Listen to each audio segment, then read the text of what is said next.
características eran asociadas a los fascículos, a los perimicios, a los epimicios, según la posición en donde se encuentran. ¿Recuerdan?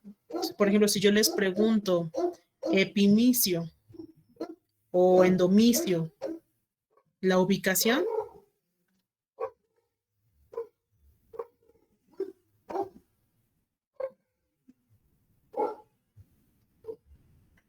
Ok, entonces, vamos partiendo. ¿Cuántos músculos dijimos que teníamos identificados? 3. ¿Cuántos? 3, profe. 3. ¿Cuáles son? El esquelético, el cardíaco y el liso. Ok. Esquelético, cardíaco y liso.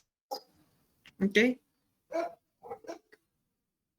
Entonces, aquí también estaba yo avisando un poco, entonces no se preocupen si de repente se desconectan. Ok. Entonces, el músculo está en fascículos, esos fascículos a su vez están en fibras y esas fibras están en miofibrillas. Entonces, es como ir de macro a micro. Ahora, en cuanto a las estructuras abordadas por la clasificación de esta estructura muscular, habíamos dicho, el epimicio. ¿Qué era el epimicio? Pues justamente esta capa del tejido, y dijimos que era tejido conectivo, que va envolviendo toda esta estructura del músculo.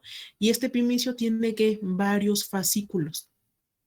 ¿Okay? Entonces, el epimicio es prácticamente toda esta estructura. Prácticamente es un ejemplo a lo mejor un poco burdo cuando vamos a comprar carne en la carnicería en general, y piden pulpa, por ejemplo, casi siempre sacan una estructura de este tipo. Es más fibroso y casi no tiene como tal grasa. Son más nervios entre cada uno de los fascículos. ¿Ok? Entonces, después de este epimicio, viene ¿qué? Un fascículo. Un fascículo que dijimos que era. ¿Recuerdan? Tiene varias ¿qué? Fibras. Fibras, correcto. Entonces, este es un fascículo y estas fibras tienen todavía miofibrillas. ¿Ok? Ahora, en cuanto a la estructura, por ejemplo, en el caso del fascículo, tenemos el perimicio y el endomicio.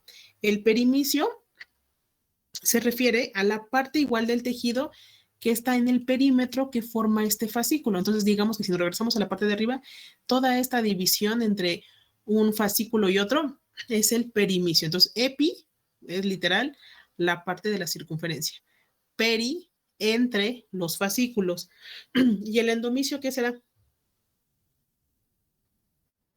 La parte de adentro.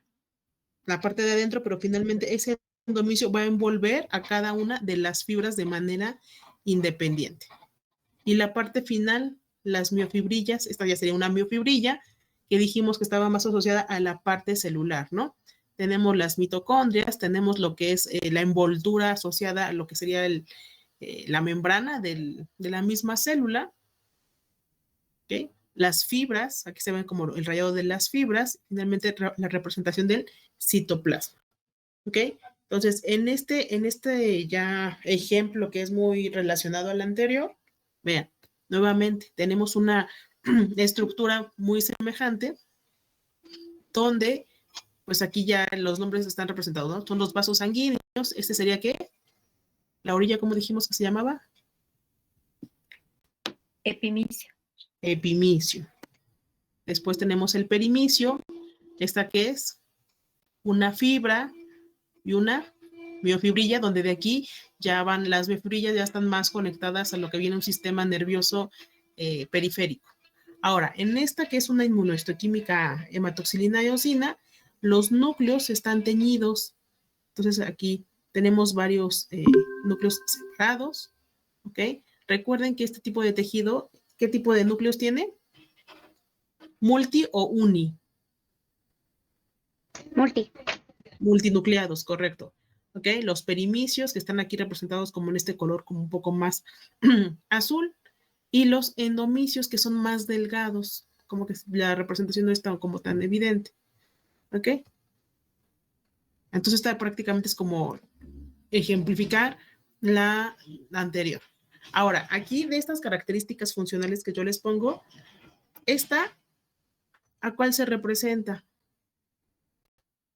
¿Qué tipo de, o sea, este músculo obviamente, me van a decir primero qué tipo de músculo es? Espera.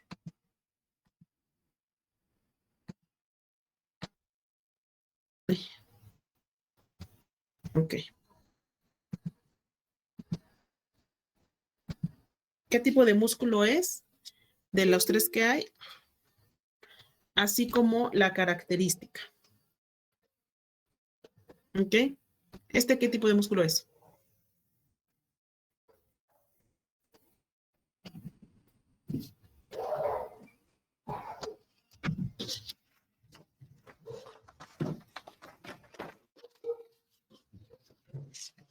Pues mientras paso lista.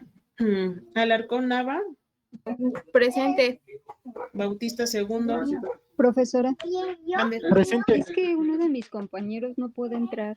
Dice que si le puede dar acceso, por favor. ¿Quién es? Aldair. Ya está Aldair adentro. Yo lo había aceptado.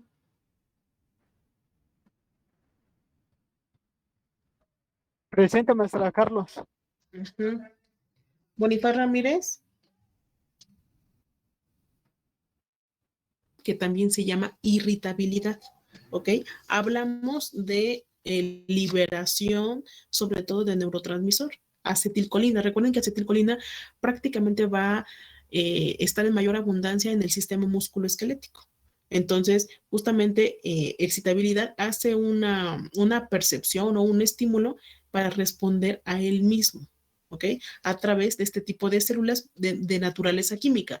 ¿Por qué decimos de naturaleza química? Porque finalmente acetilcolina va a liberarse, va a estacionarse o a viajar en una neurona de tipo motora, que es la que va a llevar a cabo la respuesta de esta fibra muscular. ¿Cómo? Pues con el movimiento, con la contracción muscular dada por este estímulo. ¿Ok? Entonces, por eso decimos que es una característica de excitabilidad o irritabilidad.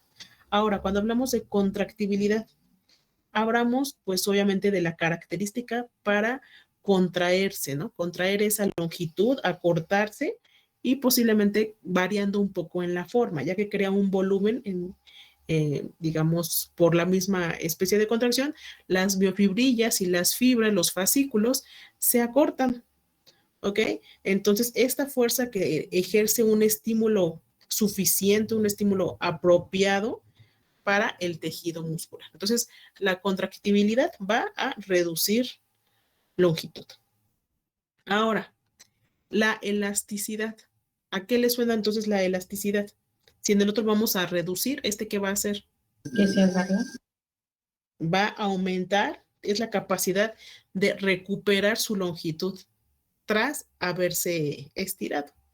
Entonces, prácticamente aquí sí se podría, estamos hablando de justamente ese momento donde está corto, pero se recupera de una manera rápida, después de cierto tiempo de descanso. ¿Ok? Es cuando decimos que el músculo se empieza a relajar. ¿Ok? Entonces, aquí justamente hablamos de un papel amortiguador por el espacio o los segundos donde el músculo entra en descanso.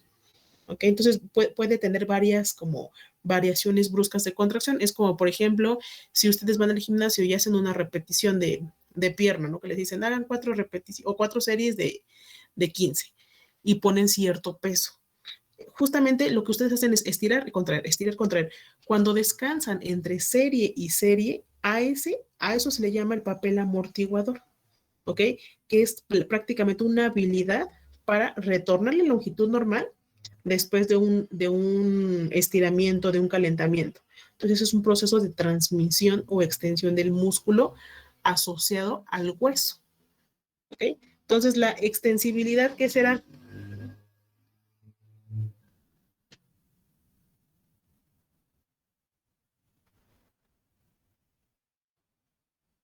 ¿Será lo mismo elasticidad que extensibilidad? Estas se estiran, ¿no? ¿Cómo, perdón? Se estiran aquí en la extensibilidad. Ajá, y en la elasticidad, Es como que está recuperando, se recupera después de haber sido, mm, después de haber como crecido en longitud. de haberse estirado. Entonces, ¿los De dos se haber, estiran? ajá, este, sí, Ayúdenle a su compañera. Sí, parte está bien. La extensibilidad bueno, sí se estira, pero la elasticidad tiene más que ver con la longitud. Correcto. Y la extensibilidad con, ojo ahí, sí es un estiramiento, pero finalmente como su palabra lo dice, extensible, es como de extensión, ¿no? La capacidad de ser, sí, como extendido o estirado, pero no siempre tiene que ser únicamente en longitud. Entonces es un tipo de contracción donde también las fibras se pueden hacer ligeramente un poco más anchas. ¿Ok? Entonces, si hay estiramiento, si bien las fibras musculares se contraen, se acortan, se relajan, pero pueden estirarse un poco más de la longitud a un descanso promedio. ¿Ok? maestra, Entonces, entonces aquí se puede como asociar, por ejemplo, a un pequeño como aumento de diámetro. aumento Sí, ligeramente. Obviamente no es un claro. diámetro este, notorio, muy representativo, pero sí, porque finalmente esta característica de extensibilidad, si bien es un poco a lo largo y ligeramente a lo ancho, se estira y se relaja, pero sin la opción de dañarse, lo que elasticidad casi no tiene. Ahí lo que le ayuda es el poder o el papel amortiguador que este representa. Entonces es más fácil que una persona que realiza justamente esta característica de elasticidad tenga un desgarre por un mal calentamiento que una persona que realiza algún tipo de extensibilidad. Y la plasticidad, aquí pues es como más, un poco más libre, ¿no? La estructura, un poco más libre la función. Entonces se puede adaptar prácticamente a cualquier tipo de entrenamiento. Lo que habíamos dicho, ¿no? Las personas que se dedican a la natación o las personas que son de velocidad sobre todo, sus fibras, no es lo mismo una fibra de natación, de velocidad o incluso de resistencia. Entonces hay un predominio ahí de fibras de tipo rápido para este tipo de atletas de alto rendimiento. Entonces, prácticamente estas fibras rápidas son que desarrollan, obviamente, bajo entrenamientos, bajo condiciones de estrés, de ejercicio aerobio o anaerobio, según sean el tipo de entrenamiento y el estrés aplicado a ese tipo de estímulo. Entonces, estas fibras también son vinculadas con los corredores de maratón. ¿Ok? Entonces, estas fibras que se generan o que inervan varias fibras musculares actúan de manera sincrónica, es decir, por una parte a nivel de la médula espinal, otra por parte del nervio o del sistema nervioso a región del nervio periférico, o sea, de lo que vincula a partir de la médula espinal y su ramificación, y finalmente el conjunto de fibras de motoneuronas, las que van a realizar o ejecutar ya el movimiento de tipo voluntario. Entonces, ya dadas estas 5 características, este tipo de músculo con este estímulo de electrodo, ¿qué tipo de característica funcional estaría representando de estas 5?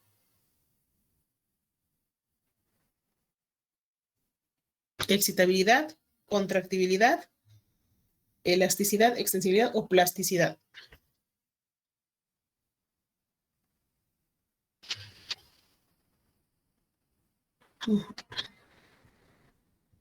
O este.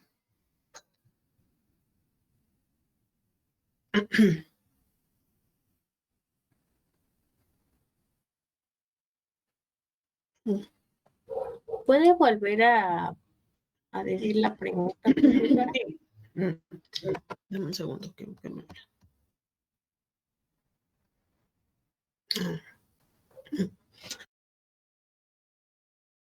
Dice aquí Alejandro, expansión del músculo y extensibilidad. No sé a cuál te refieres, Alejandro.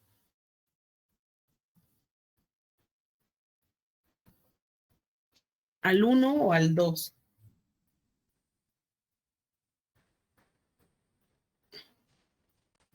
el 3 y el 4. El Y en 3 el 2 es sería elasticidad. contractibilidad, ¿no? Y en El 3, elasticidad, Ujú. ¿ok? el Correcto. 2, en el 2 contractibilidad. El 2, contractibilidad, estamos hablando de un acortamiento de las fibras de los fascículos y un aumento en el volumen de la masa, y en el otro de la longitud, ¿no? De las mismas fibras, ¿ok? Modificación de la... Entonces, aquí prácticamente en el 3 podíamos tener dos, elasticidad y ¿qué otro? Plasticidad. Ajá, plasticidad, ujú, también podría participar. Y en estos dos,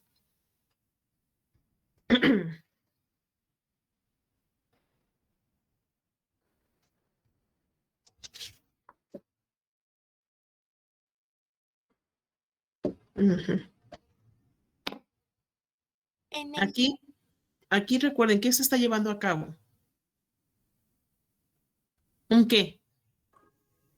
Si ustedes, por Ah, ejemplo, es que está como recibiendo un piquete, ¿no? Exacto.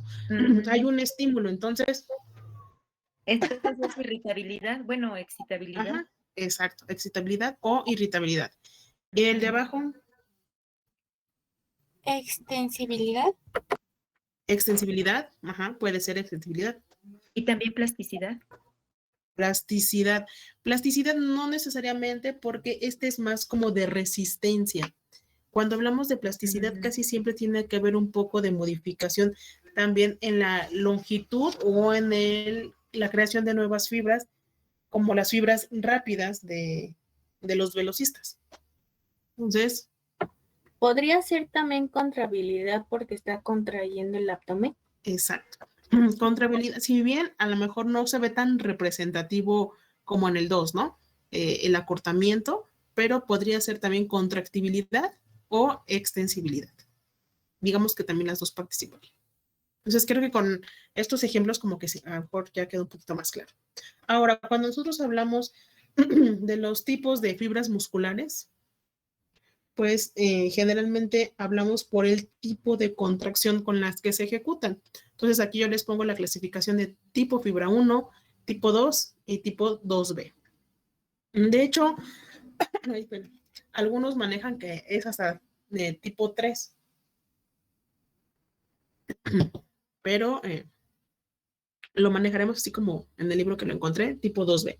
Entonces la fibra 1, desde aquí, dice, son resistentes a la fatiga, utilizan sobre todo ejercicios poco energéticos y prolongados. Entonces, aquí prácticamente hablamos de pequeños diámetros muy vascularizados por parte de la persona que ejecuta el ejercicio. ¿Ok? Entonces, no necesitan tanta energía, tanto desgaste físico, pero mantienen una postura. ¿Ok? ¿Qué tipo de ejercicio podría hacer aquí? Uno más como que de qué? De resistencia, ¿no? ¿Perdón? Perdón, chicos, no los escuché.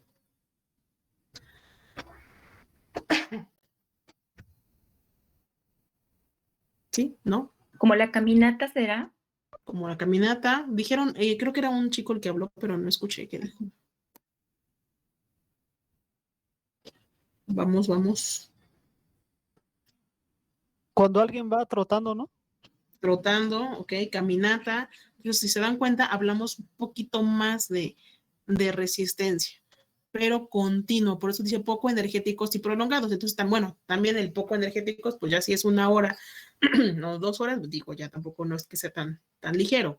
Pero finalmente aquí sí podría ser el hecho de trotar o caminar, digamos, a un ritmo más o menos continuo, aplica para este tipo de fibra tipo 1. Ahora, las fibras de tipo 2, hablamos de una contracción un poco más rápida y hablamos de ejercicios con lapsos a lo mejor interrumpidos, pero finalmente intensos. ¿Ok? Entonces, se denominan también fibras blancas o de mayor diámetro. Entonces, aquí hay una disminución en el trabajo por parte de las mitocondrias, pero también hay un término medio de vascularización. ¿ok? Porque trabaja un poco más aquí la liberación de glucógeno. Entonces, hablamos a lo mejor de una carrera, sí, pero no hablamos de un trotar, hablamos de una carrera literal, un tipo media, ¿no? Entonces, aquí finalmente la contracción es rápida y la mayoría de estos no es es un desgaste promedio. Entonces puede ser una carrera ligera, incluso también aplica, por ejemplo, aquí la caminata cuando ya es en el tiempo mayor. Entonces, si es una caminata lenta, puede ser una tipo 1. Si es una caminata ya con una energía ya prolongada, un proceso intenso, podría ser ya tipo 2. Cuando hablamos de la tipo 2B, sí son el proceso un poco de fibras intermedias, pero el porcentaje va a variar. Entonces hablamos de músculos del organismo y del individuo, pero las relaciones prácticamente son muy lentas. Entonces hablamos aquí muchas fibras intermedias, pero que se van a tener un desgaste mayor, ¿ok? Entonces aquí aplico mucho el proceso de el efecto de plasticidad por parte de las personas que sí son de alto rendimiento, que tienen a lo mejor una dieta súper estricta, baja o alta en carbohidratos, sobre todo porque recuerden que pues los carbohidratos son de donde podemos sacar como que más energía y reservarla hasta cierto tiempo, ¿no? Entonces, altos carbohidratos, bajas a lo mejor grasas, pero finalmente estas tipo fibras tipo 2 van a estar principalmente cercanas a la membrana celular, ¿ok? Entonces vamos de una intensidad de contracción de lenta o de baja a alta. Entonces aquí estas son prácticamente las proteínas que participan en el proceso de contracción muscular. ¿Qué características tenía la miosina?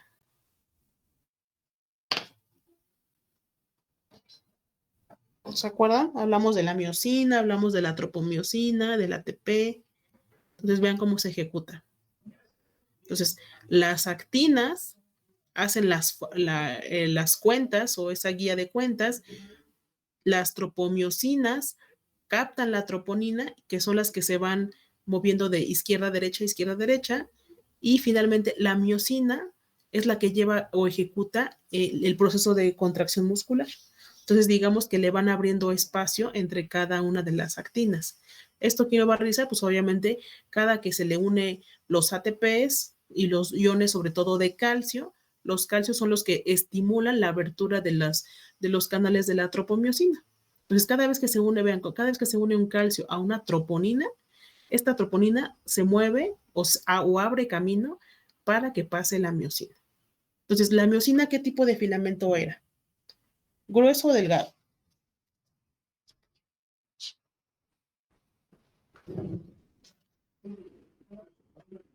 ¿Se acuerdan? Es más grueso que el... Exacto, es filamento grueso. Acuérdense que tiene una cabecita y esa cabecita va a ir en la parte central de cada sarcómero. ¿Ok? La miosina. Entonces, vean, esa cabecita es la que finalmente va a estar asociando, bueno, o avanzando para llevar a cabo la contracción. Recuerden que prácticamente hablamos de dos miosinas. La miosina 2 es la que participa aquí. La miosina 1 es más asociado a transporte de vesículas. Entonces, esa casi no aplica tanto en la contracción muscular. Ahora, vean cómo el ATP prácticamente cada vez que da el paso se vuelve a liberar. Es decir, se rompe, se lisa y libera ADP y fósforo inorgánico. Por eso se ve como que se divide en dos partes. Pues cada que se libera, ejecuta esa contracción y ya previamente se cerró el camino dado por la tropomiosina. Entonces, es como un trabajo en equipo, ¿no? Por una parte, el calcio abre camino, la miosina avanza y se desactiva con el ATP, convirtiéndolo en ADP. ¿Ok? No sé si les... sí, como que queda clara la imagen. Entonces, ahorita lo vamos a ver por pasos. ¿Ok? Entonces, ¿cómo se va a llevar a cabo esta contracción muscular? El primer paso, recuerden que siempre el que va a involucrarse para cualquier procedimiento, dígase de endocrino, digestivo, en este caso muscular, pues es justamente el sistema nervioso. Todo parte de la médula espinal. ¿Ok? Entonces recuerden, no es lo mismo médula espinal que columna vertebral. ¿Ok? Les digo porque a veces se me confunden un poco en esa parte, pero finalmente, aparte, la médula tiene que llegar el estímulo. ¿El estímulo por quién? Esto es como cuando vimos arco reflejo, por parte de las neuronas motoras. Estas van a migrar y recuerden que va a haber un intermediario, ¿no? Un intermediario que puede ser una interneurona. Una interneurona va a recibir el estímulo y va a enviar una respuesta. Esta respuesta, en este caso, la va a dar la neurona motora, o aquí lo manejan como axones motores, pero bueno, hablamos de la misma cosa, y aquí se va a ejecutar la contracción muscular. ¿Okay? Entonces, aquí hablamos, bueno, aquí están representadas las miofibrillas y finalmente la acortación, ¿no?, de estas miofibrillas para ejecutarse este proceso. Para que todo este mecanismo se ejecute, se lleve a cabo, hay que tener un estímulo. Si bien les digo que es un impulso de tipo nervioso dado a nivel del sistema nervioso. ¿Quién lo va a brindar? Pues una neurona motora, pero en región presináptica. ¿Por qué digo presináptica? Porque recuerden que ella es la que va a dar el impulso y al ser motora es la que va a ejecutar la contracción de toda la fibra. Entonces, vean, llega el impulso nervioso, se libera en la parte del sarcómero de la fibra muscular, se libera el neurotransmisor acetilcolina y ahora les voy a mostrar la otra parte. ¿Okay? Entonces, vean cómo está estructurado. Posterior a esta parte del mecanismo de liberación, se ejecuta el paso de la acetilcolina por medio de los compartimientos laterales que tiene. La miofibrilla izquierda, el microtúbulo izquierdo y el microtúbulo derecho. ¿Ok? ¿Qué son esos canales? Me voy a regresar tantito. Aquí, donde se libera el neurotransmisor. ¿Ok? Entonces, esa es la liberación de acetilcolina. ¿Okay? Nuevamente, ahí es un acercamiento para que se liberen aquí justamente en las miofibrillas. ¿Ok? Ahí está. Y ese es el estímulo que se necesita para que acetilcolina le indique con el calcio a la miosina que finalmente se va a llevar el proceso de contracción muscular. ¿Ok? Entonces, siempre, allá llevamos dos aspectos. Liberación por la neurona motora, liberación en los túbulos T hasta llegar a la miofibrilla para liberar calcio. Entonces, ¿dónde más participa acetilcolina? Pues aquí les puse dos ejemplos, ¿no?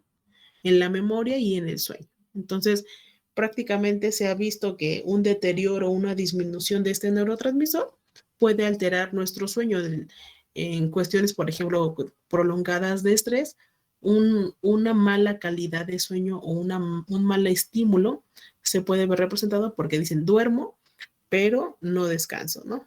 Entonces, está, digamos, no solo a nivel nervioso, sino también a nivel muscular. ¿Ok? ¿Dudas hasta aquí? No, profesora. ¿No? Ahora, esta parte asociada en liberación de acetilcolina dada en la miofibrilla tiene receptores importantes. Entonces, aquí, si bien sabemos que estos dos tipos de músculo, tanto esquelético como cardíaco, liberan acetilcolina, ¿ok? Por eso les pongo este ejemplo, para que no se me vayan a confundir. No solo está participando, este anterior, ¿qué tipo de músculo es? ¿Esquelético, liso o cardíaco? Esquelético. ¿Este o este? ¿De cuál es? Este.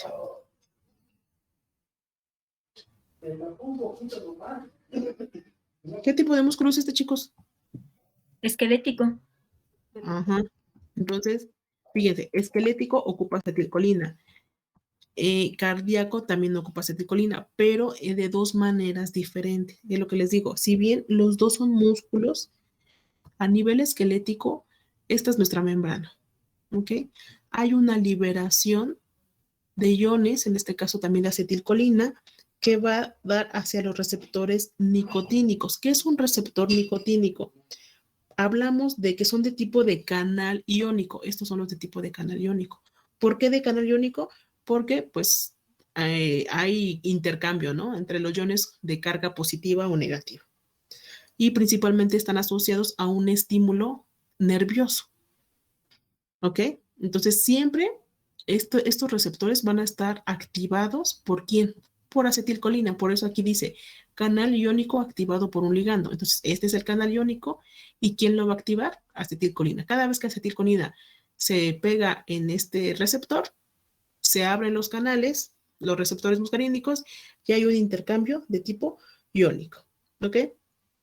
¿Quién ocupa este tipo de receptores? Pues muchas veces, por ejemplo, ¿qué será? A nivel del músculo liso, la vejiga, por ejemplo, el hecho de ir a orinar, ese estímulo de descarga, hay un proceso aferente que estimula el flujo simpático y por lo tanto la necesidad de ir a orinar. Entonces, ese podría ser un tipo también de receptor nicotínico. Y el músculo cardíaco. Entonces, aquí dice receptor muscarínico, que es diferente. Entonces, ya dijimos, este es de tipo canal iónico y el muscarínico siempre va a estar acoplado a proteínas G. ¿Qué característica tenía proteínas G? ¿Se acuerdan? Aquí dice no iónico porque finalmente no hay nada de cargas liberadas. Aquí sí hay cargas liberadas. ¿Ok? Acuérdense que aquí cuando decimos receptores acoplados a proteínas G, siempre tienen que estar ligados o unidos a acetilcolina. Bueno, en este caso por ser músculo cardíaco. Entonces, músculo cardíaco igual ocupa acetilcolina, pero prácticamente es un proceso para estimular o inhibir un proceso de contracción muscular. Entonces, ¿en ambos se utiliza? Sí, en ambos. De hecho, en menor, mayor proporción, pero es un neurotransmisor que aquí es como que muy común encontrárselo. ¿Ok? Ok. Entonces, vamos a ver los pasos finalmente de la contracción muscular. ¿Ok?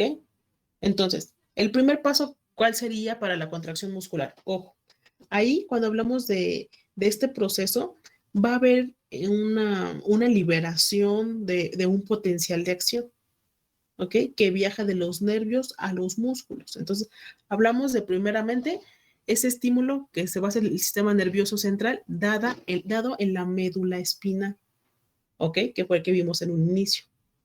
Después de recibir ese estímulo por parte de la neurona motora, va a liberar un mensaje de tipo químico dado por ese neurotransmisor. Entonces ya llevamos 2, ¿ok? Que se va a unir a receptores. Y finalmente